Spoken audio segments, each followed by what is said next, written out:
Hello, everyone, and welcome back to Real Talk Season 6, Episode 3. I'm your host, Kelsey, here with Hailey and Ciara.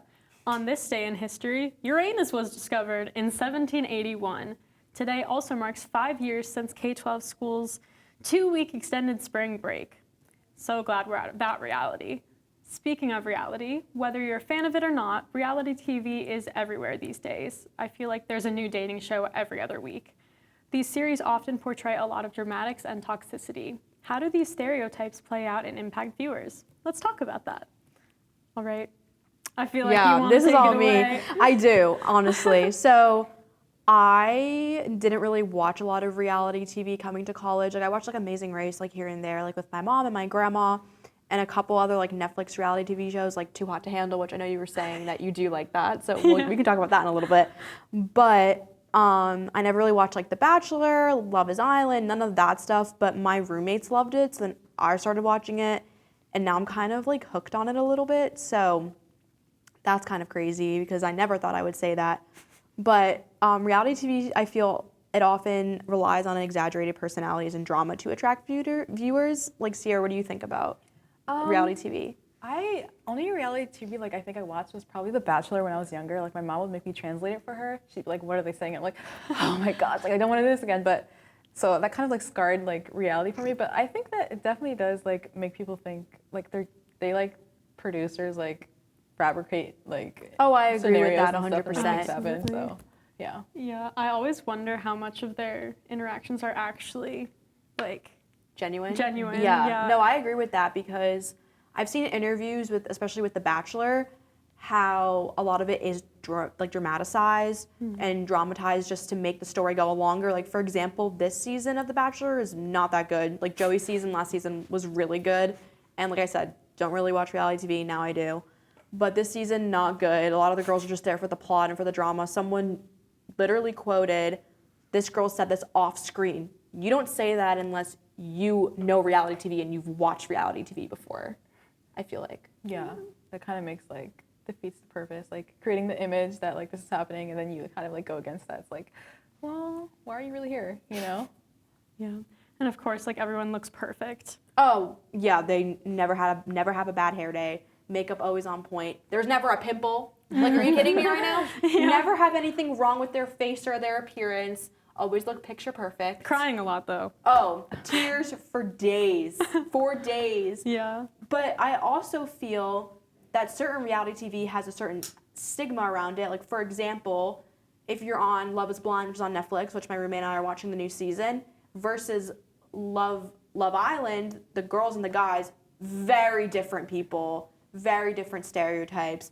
Just the way that they dress, the way they act, the way that they are, very different. Like from show to show, you mean? Yeah, just in general, like reality TV is such a broad spectrum. Yeah. You go from Amazing Race where you're traveling around the world, then you're going to crying on television about some boy who just fucked another girl for like the 20th time. No, literally, it's like, it belittles their worth so much. I feel yes, like I they agree. come on being introduced, at least for the very little I know about dating shows, except for Too Hot to Handle, my guilty pleasure. But they come on and they introduce them with like their little job description at like the lower thirds with Public them. relations. Yeah, but it's like, other than that, it's like, we didn't get a one-on-one date, and I feel like you don't really like me anymore. That was this girl on this season of The Bachelor, Carolina.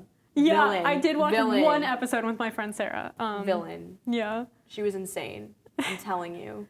She went on a one-on-one date with this guy, with Grant, the Bachelor, earlier, and then she wasn't getting one-on-one time, and she was having a bitch fit about it, and all the girls were saying how you had one-on-one time with him. Make the best out of a bad situation. I don't know. Like, I'm not on these shows. I'm just here. We're on Real Talk. Yes. Yeah, but like how long are they like in that situation? Like, are they there for like a month, or like are they recording for how long? Because like, how can you have like all these like feelings? I don't know. Me personally, I don't think I'd be like that attached to a guy. I think it's 2 to 3 months for The Bachelor. I know, and also they started doing like, the Golden Bachelor too, and then the Bachelorette and the whole thing. But I know for The Bachelor, it's 2 to 3 months, give or take, and then they're engaged. But then they have to go into hiding because the public can't find out that they're together because they film it a year before it actually airs. A year? So they have to go into hiding. and obviously people see spoilers, they see them out in public, whatever. But then they're engaged for like 2 to 3 years or so, even a little bit longer, because you don't really know the person. You're dating 25 other women. You don't really know who he fully is. You're not spending every single waking moment together. Yeah. You know what I mean? That's so much pressure to like be like, okay, put a ring on it in 3 months. Yeah, like that's crazy. That's insane. Could never do that. So interesting. I didn't realize it was like that long, like a year in advance Yeah, and then hiding. I didn't realize Yeah, either. I thought it didn't was know just that. happening in real time. Like Love Island happens in real time. Like they are in that villa. They don't know anything. They have no social media, no contact to family. It's just them, the random people that they met 2 weeks ago, and then they're sleeping next to a random guy that they met, which is also another problem. I can never do that, first of all. And then they're trying to find love, but how can you find love in a villa with no support system? Right. So all they're doing is crying the entire time. Right. Yeah, I know with Too Hot to Handle there are 10 episodes in a season. I don't know what the time frame is though. So I've always wondered, because the thing I like about Too Hot to Handle is that there's actually some sort of like psychological character development. Well, that's how I kind of feel about Love is Blind. Is love truly blind? And you get crazy people, but they're all from the same area, so it's not just random people from random parts of the world. They are from, like, for example, this season they're from Minnesota. Like I think it's Minnesota. They're from that area. So they all kind of maybe have heard each other or know of each other, but it's not super realistic when they go back into the real world. But they do have to get engaged after 10 days of talking to each other in a pod, blindfolded. Which is crazy. That's insane. It's crazy. I could never. Oh, me either. Like- Absolutely not. That's ridiculous. Yeah. Damn. So, Reality TV loves its stereotypes, but real life is shaped by women who break them. And since it's Women's History Month, let's recognize its importance now. Hey Real Talk, March is Women's History Month, and International Women's Day was 5 days ago on the 8th. Today we're going to talk about how Women's History Month came about and how our rights are being affected today.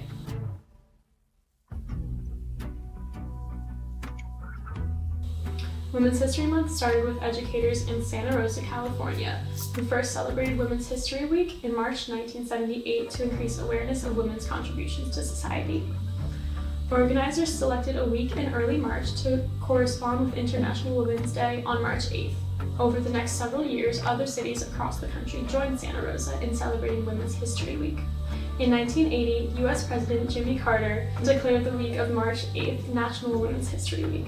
The week-long event officially became the whole month in 1987 when Congress passed a resolution designating March as Women's History Month. We can't possibly list all the milestones in women's history, but some highlights start in the 1920s when white women were allowed to vote. It wouldn't be until 1924 for Native American women, 1952 for Asian American women, or 1965 for Black American women. In 1944, the Women's Army Auxiliary Corps were formed by the U.S. Army. In 1963, the Equal Pay Act was passed prohibiting pay discrimination based on sex. In 1969, the first no-fault divorce law was adopted by California. In 1973, Supreme Court ruling in Roe v. Wade made abortion legal, which we can touch on shortly. And in 2021, Kamala Harris became the first Black and Asian woman vice president.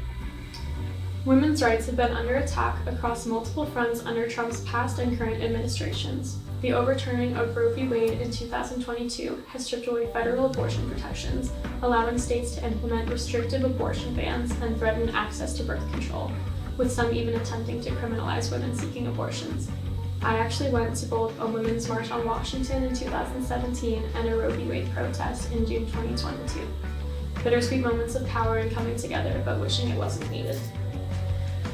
Meanwhile, International Women's Day was quietly removed from Apple and Google calendars, symbolizing a broader cultural erasure of women's achievements. Sexual assault survivors continue to face victim blaming and a justice system that rarely holds perpetrators accountable, further perpetuating a culture of science and impunity.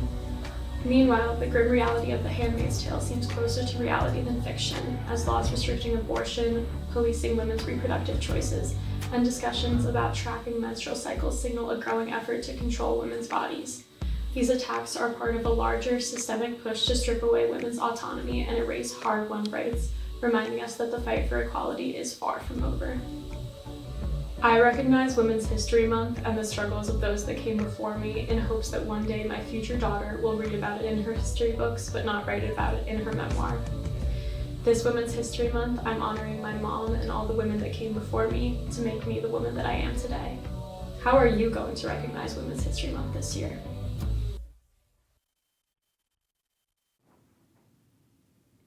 We've come a long way in terms of women's rights, but we still have a lot of obstacles to overcome, including the rise of so-called podcast bros spewing toxic ideologies. But tonight, we're taking the mic back from them to unpack the baggage that they can't seem to. So, podcast bros. Oh, it's like an epidemic. It's bad. No, it really is. I feel like it's the new midlife crisis. That's a good way to put it. I know people say like you need to have a license to purchase a podcast microphone because it's gotten out of hand. Like there's 700 podcasts and like a lot of them are like men and perpetuating like negative stereotypes about women. Absolutely. But I think we gotta chill back. Like if we think that our ideas are like radical and don't apply to like the general public, let's really think about what we're talking about, you know? Mm-hmm. Yeah, I agree with that statement, honestly. I don't know much about like podcast bros, but I do know that it's a lot of toxic masculinity and toxic bro culture, and just the way that they spew their information isn't always 100% accurate. And I feel like if you are on a podcast talking on a public platform, you should have kind of a general knowledge of what's going on, not just in the world, but just a general sense of who you're talking to, who your audience is, who potentially could be watching, especially a lot of younger viewers who they only really know social media. That's all they really know about. And if they're stumbling upon Spotify and they find this and this is what they think is how everything's supposed to be, that could be an issue. Mm-hmm. For sure. I also am not too well versed in the universe of the podcast bro, because why would I want to spend my energy in that world? But I do know that it's increasingly like conservative views with men, or men kind of transitioning into conservatism, whatever. Yeah. But there's this one guy, I think it's on the, he did things with like Jubilee or something. Oh yes, Do you know what I'm talking about? Yeah, I think I know who you're talking about. I forget his name too. Yeah, but he looks like a jar of grease, and like don't they all though? Yeah, don't let's be so real. And he's like quite the Trumper. And, Okay, that's all I'm gonna say for that one. But honestly, too, I feel like some of the examples that they have here is the Fresh and Fit podcast that they have, and it covers topics such as relationships, finance, politics, and gender dynamics. How interesting, considering we just talked about Women's History Month. Probably have a lot to say on that. And it's hosted by Walter Weeks and Myron Gaines, very controversial, has very misogynistic talking points. So I think that is also a huge problem, because once again, I'm more looking at it at the angle of younger viewership, especially since I do want to work in the field of education. I'm going to have to be dealing with kids who are exposed to stuff that they don't really know fully about, and they're going to be coming into the classroom and saying, oh, look what I found online, blah, blah, blah, blah, blah. And then I'm going to have to handle it and take a good approach to it, and how to navigate that as a whole, I feel, is going to be a bit of a challenge. Yeah. Right, because I feel like, I mean, you can listen to podcasts pretty much anywhere these days, but with Spotify, I don't know if there's like a kids profile like a regular, option. kind of like how YouTube, you can put like a YouTube like presetting where it's only kids material, so you are blocked on a bunch of things. I know in the school they do that, or they at least try to regulate it so kids aren't looking up things that shouldn't be looked up on the internet. Right, because like obviously nobody should be partaking in this toxic entertainment. No, not at all. Yeah. But especially finding it when you're so young and impressionable, it's just a bad look. It's true. I've seen this on my like For You page before, and it's like they sit in this really crammed room. It's this guy, and he has like 12 girls around them, and it's like, girls, what are we doing? Like, he's literally talking bad about, like, women should be in the house and cooking and cleaning, and the men is on top. And they're, like, sitting here like, It's like, do you want the clout, or do you, like, not have any self-respect? Like, you have to choose, which one weighs more. And, like, I hope that they, Is like... it for the views? Is it for the what's views? going Or, like, what on? do you really think? So I think it's just so mind-boggling. Like, what's going through his head? Like, does he really think this? Or is, like... This is like, Do you not understand that you came from a woman? yeah, I don't get the hatred that he has for, like, women, and I don't get the tolerance that the women have that sit in the room. Like, why are you sitting here listening to this man saying that you are worth nothing? It's the internalized misogyny. It's crazy.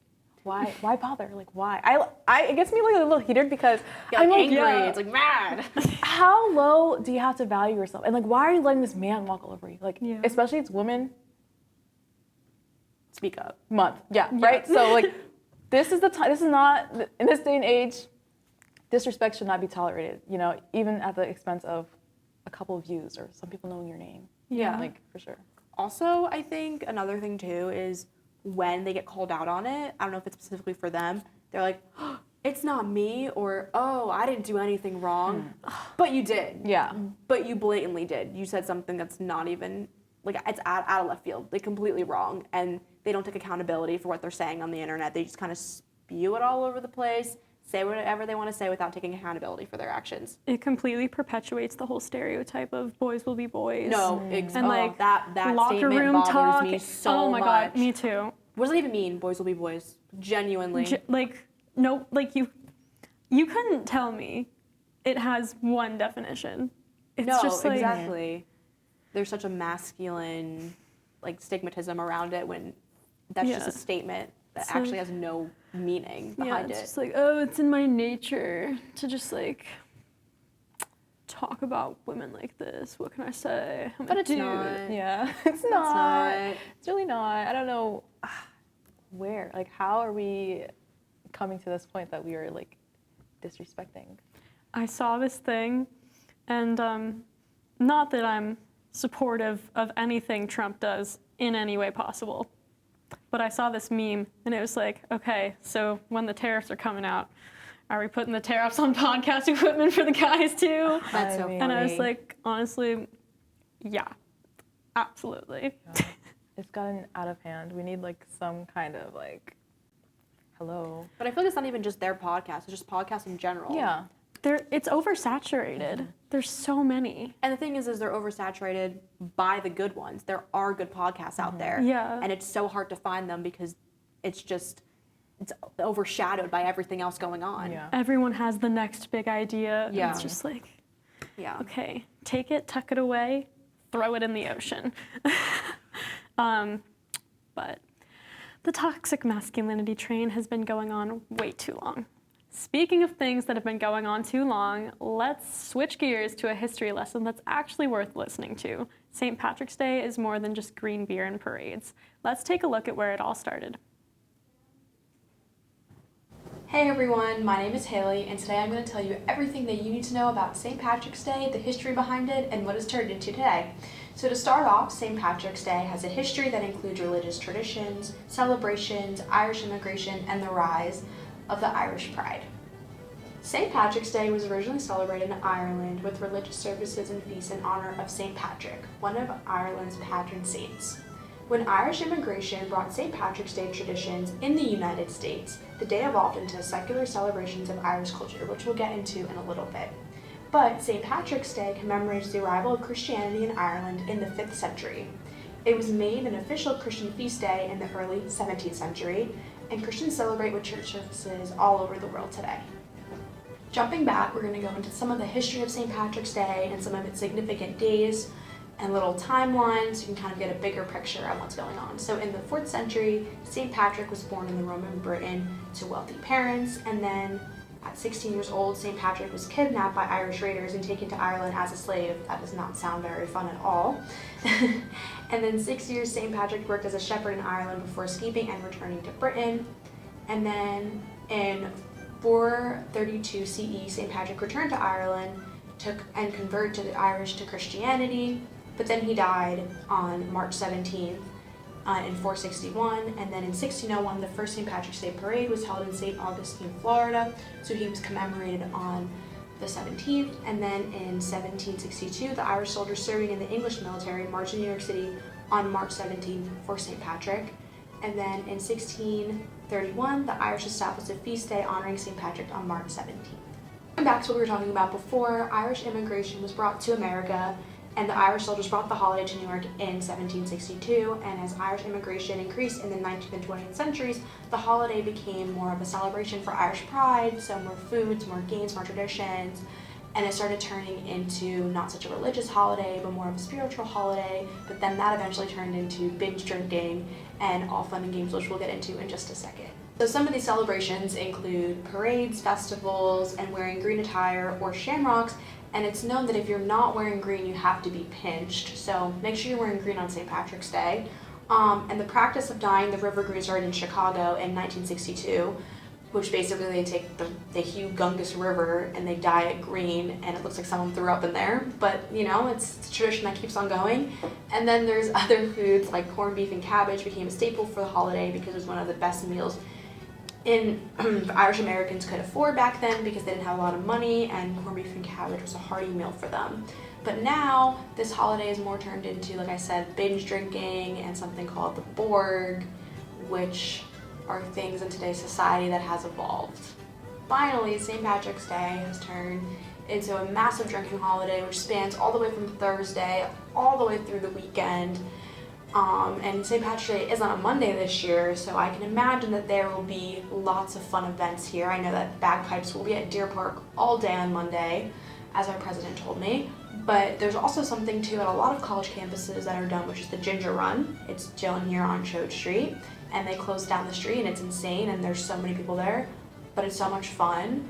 But honestly, I feel as time has went on, the importance and value of St. Patrick's Day has gone down, and no one really understands the history behind it. I didn't even really know the history behind it before I started watching this and reading this. So it's very interesting to see how a holiday with a rich culture has turned into just a binge drinking holiday, an excuse to get drunk, go out with your friends when there is a historical significance behind it.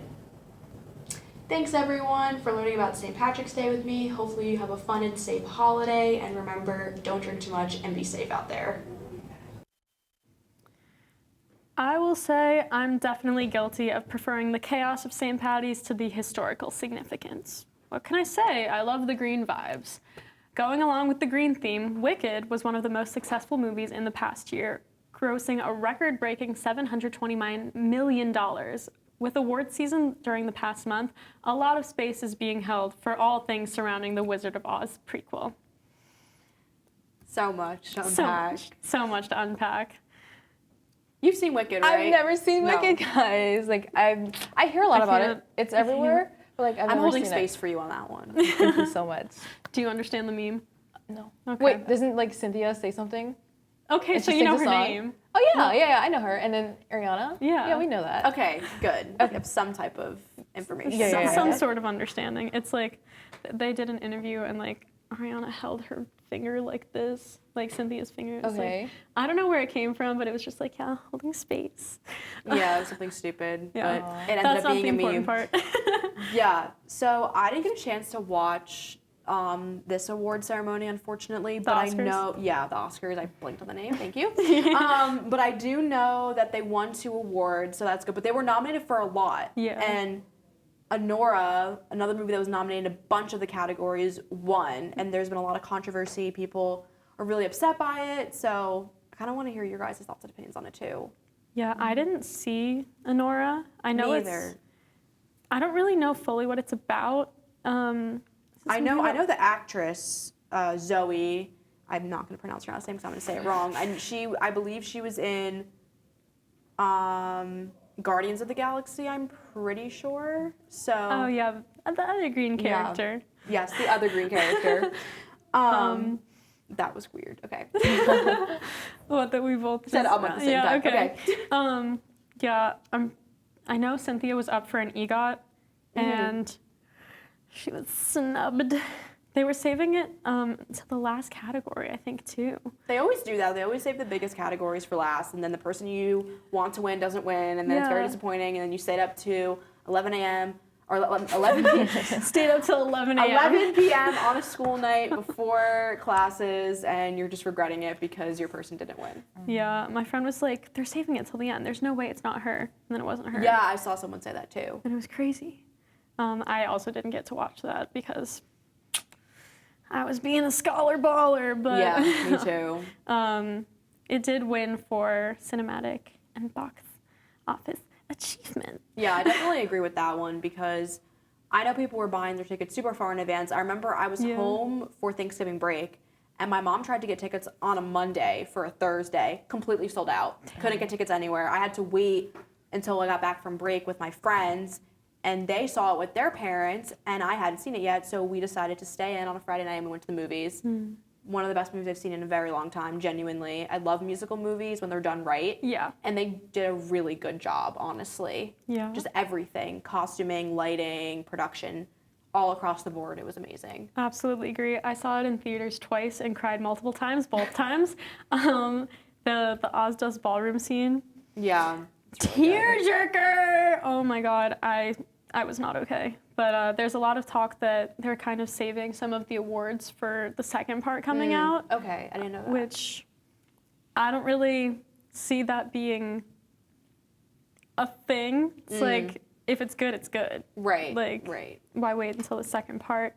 What do you guys think about that? Would the second part like be It's a two-parter. okay? Because it's based off of the Broadway show, which is 2 acts. Okay. So like Act 1 was movie 1, and then Act 2 is movie Wicked 2. for good. Okay. Because if not, the movie would have been like 6 hours. Yeah. And I don't love Wicked, but I don't think I could sit for 6 hours. Yeah. In a movie. Like, Avengers Endgame was long. Okay, that was 3 hours of my life sitting there. That was long. Avatar, the new Avatar, that was also really long. So, Wicked was about the same time as both of those. Yeah. I don't know. I maybe could have done it if I was able to pause it in theaters. Stop the music. They had an actual intermission. Yeah. 15-minute intermission. I feel like that would happen. Go Piss Girl. If it's something like that long, especially with like Wicked. Yeah. We're doing it again. Okay. There's also a lot of political context Yes. in Wicked. It's really relevant. There's, the wizard has this whole facade of having a great power and ability, and then he's just a big fucking fraud. Oh. Trump. Yeah. It's basically Orange versus green. the propaganda of the movie is kind of symbolic of what's happening in our world today. That's why this movie is such a huge significant part of what's going on and why there's like a political agenda being pushed. And some people don't like that controversy. Some people are just like, I just want to see Wicked. I just want to watch the movie. But I think that having the underlying tones of the political propaganda helps the storyline, and especially in what's going on today, it needs to be said. It needs to be spoken. People need to hear this message. I don't think people realize that the majority of musicals have some sort of social commentary. 100%, yes. Social commentary, political commentary, whatever you want to call it. Like, it's never been just like, oh, I'm gonna dance now.